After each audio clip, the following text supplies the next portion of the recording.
Benvenuti al punto, benvenuti qui a Telefriuli, benvenuto al sindaco di Premariacco, Michele De Sabata. Benvenuto, caro sindaco. Grazie dell'invito e un saluto caloroso a tutti quanti.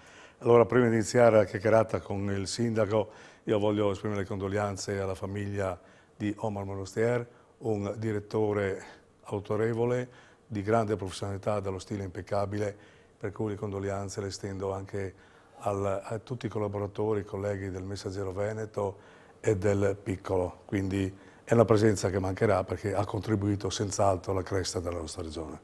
Non posso che associarmi, Enzo, a queste condoglianze da parte del sindaco, ma anche da parte della persona Michele De Sabata, perché ho avuto contatti con lui proprio nel periodo del Covid. È una persona davvero di un altro spessore.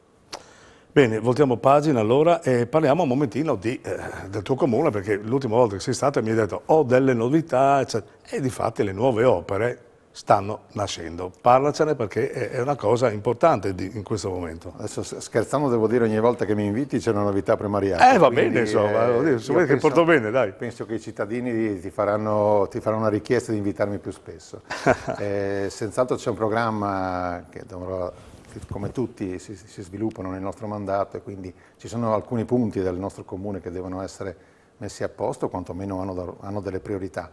Una di queste adesso era il campo sportivo, che non è solo calcio, fra l'altro, e quindi era in programma già dal primo giro di concertazione. Avevamo chiesto assieme a Remanzacco di entrare e di mettere a posto questo polisportivo, perché, ripeto, non si fa solo calcio, è il punto di aggregazione più grosso che abbiamo nella nostra comunità, e come tutti i grandi impianti, grandi come metratura intendo, ha sempre bisogno di innovazione, soprattutto di garanzie, soprattutto sulla sicurezza. Quindi c'è sempre questa rincorsa affannosa negli impianti elettrici, negli impianti idraulici, costano un sacco di soldi questi impianti. Visto che i miei predecessori avevano fatto dei passi importanti, perché c'era già una tribuna costruita, il campo eravamo già a buon punto, nel mio essere pragmatico, nel fare le cose, ci sono due soluzioni: o lasci com'è e poi tiri a campare, oppure fai lo step successivo. È inimmaginabile che in Friuli Venezia Giulia ci siano 215 impianti di un certo spessore, perché non è possibile, non è economicamente sostenibile preparare 215 campi di questo livello, però il nostro era già arrivato a un buon punto. A questo punto si è scelto di fare questa richiesta alla Regione di completarlo, e andremo a completare con un intervento importantissimo, no? Che diciamo sul primo lotto parliamo di 1.300.000 euro che sono stati già concessi, poi ci sarà un secondo lotto da 800. Per cui insomma l'opera è già in sicurezza, diciamo così, nonostante gli aggravi dell'energia e tutta questa roba qui che assolutamente sì, fa venire i brividi agli amministratori. Sì, diciamo che gli interventi che vengono eseguiti non fanno parte, non hanno dei rincari, fra virgolette, no? La cosa che costerà di più sarà il campo sportivo, sarà il campo sintetico, come tutte le società ormai hanno bisogno di questo, anche per i problemi che stiamo vedendo con la siccità. I campi verdi per assurdo costano molto di più un campo naturale che non un campo artificiale. Diciamo che comunque quello che a me interessava è che si va a completare un angolo del nostro comune che sarà a disposizione di tutti. Semplicemente con il Torneo dei Borghi abbiamo avuto quasi 2.000 persone. Quindi un successo anche di pubblico, perché insomma riconoscono un po' la Il torneo dei Bad Boys porta circa 4.000 persone ogni anno a fare il giro nei 3 giorni, l'Azzurra stessa porta un sacco di persone, ma l'altra sera abbiamo fatto una festa con le fisarmoniche di tutta Europa, sono gli austriaci, sloveni. È un punto di aggregazione, di conseguenza andava migliorato. L'anno scorso abbiamo puntato sulla biblioteca sala consigliare. Insomma, piano piano stai ricostruendo un po' tutto il puzzle.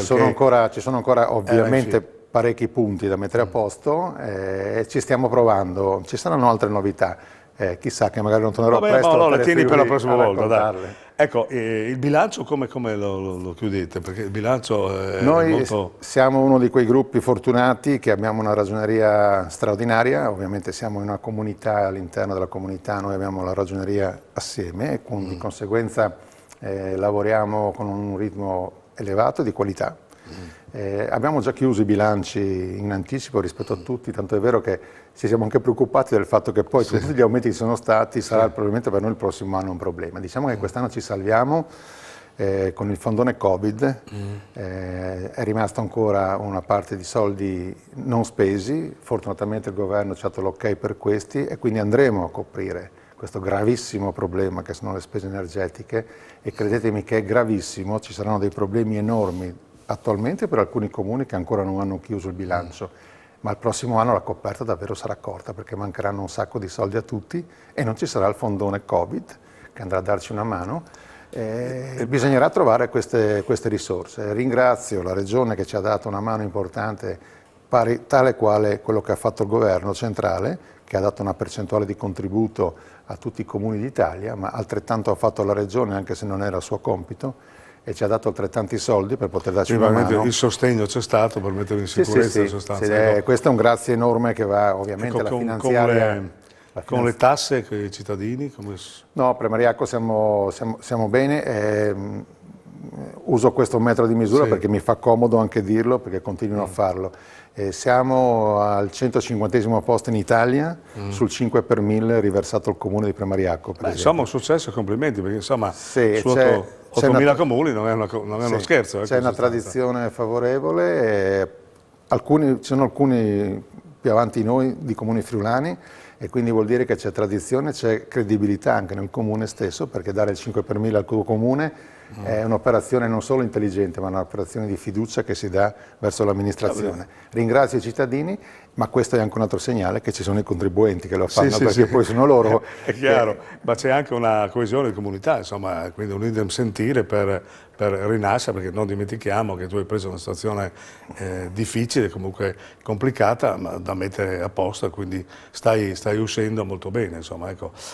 Senti, c'è questo problema della sanità dei medici di base, no? Assolutamente. I sindaci, molti tuoi colleghi li sento, sono preoccupati perché dicono sì, qua mancano veramente, quindi i pronto soccorsi sono pieni perché tutti si riversano lì per un mal di denti, un mal d'orecchie, insomma qualsiasi cosa.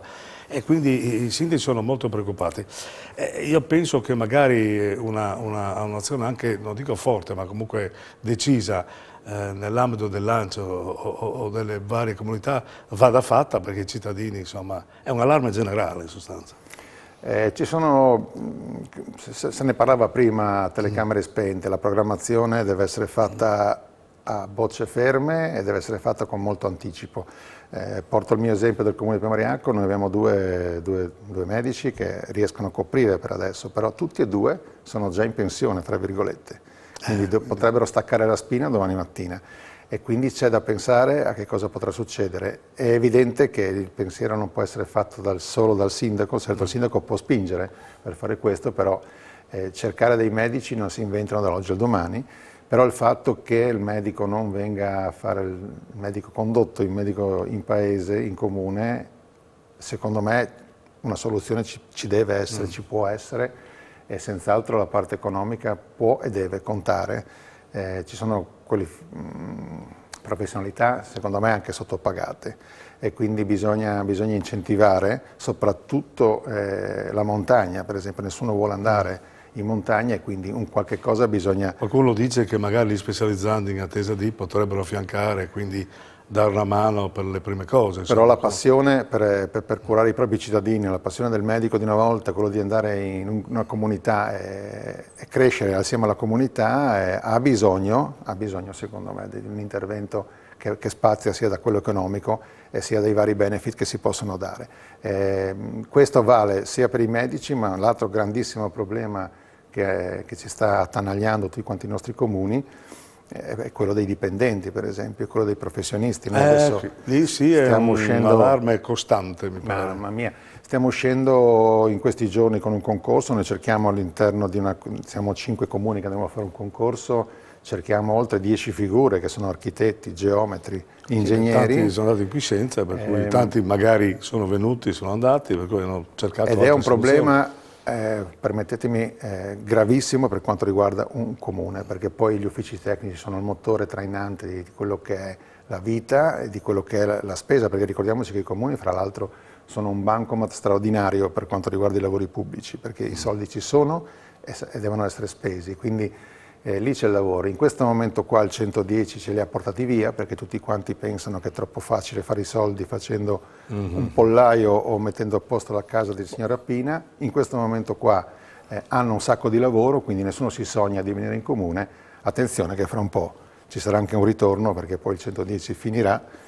Ci sarà un ritorno dove c'è il lavoro c'è, nei comuni c'è, l'augurio mio è, ne abbiamo parlato anche con l'università, lì davvero i laureandi, lì davvero le persone che escono potrebbero fare un giro da noi per un'esperienza importante perché non si costruiscono solo 2 strade e un marciapiede, per esempio a Premariaco si può costruire una biblioteca da 1,3 milioni per esempio, quindi c'è lavoro e c'è anche creatività, quindi l'invito è a pensarci bene perché comunque si lavora in un bel ambiente, con serenità e con una professionalità fra l'altro anche molto libera, al di là della burocrazia che è quello di scrivere le gare, ma il resto è anche molto creativo, quindi l'invito è di fare un po' di attenzione al vostro futuro anche per i giovani. C'è posto, ci sono circa quasi 1000 posti. Insomma, porte aperte per chi vuole lavorare, chi ha la competenza giusta. Certo. Bene, caro Sindaco, chiudiamo la chiacchierata con un evento prossimo a Premariaco, magari fa tante cose perché insomma le ha già descritte. Ma il più bello, il più facile che facciamo adesso è il Calici di Stelle, ce l'avremo fra alcuni giorni ed è un evento straordinario non tanto per il fatto di Calici di Stelle perché comunque andiamo a proporre sul nostro territorio più di 20 aziende quindi insomma l'economia e dove lo facciamo, che è Braida Coppetti, che è il primo museo a cielo aperto, gratuito fra l'altro, non solo in regione ma anche in Italia, aperto tutto l'anno, quindi ci sarà un Calice di Stelle in mezzo a 40 opere di artisti mondiali e ci fa enormemente piacere che in un piccolo comune come Premariaco ci sia un angolo ancora più piccolo che Leproso che ospita questo meraviglioso Braida Coppetti, museo a cielo aperto. Vi aspettiamo e vi invitiamo anche a frequentarlo anche al di là di Calici di Stelle. Bene, allora grazie a Michele Sala, sindaco di Premariaco, e grazie a voi e alla prossima.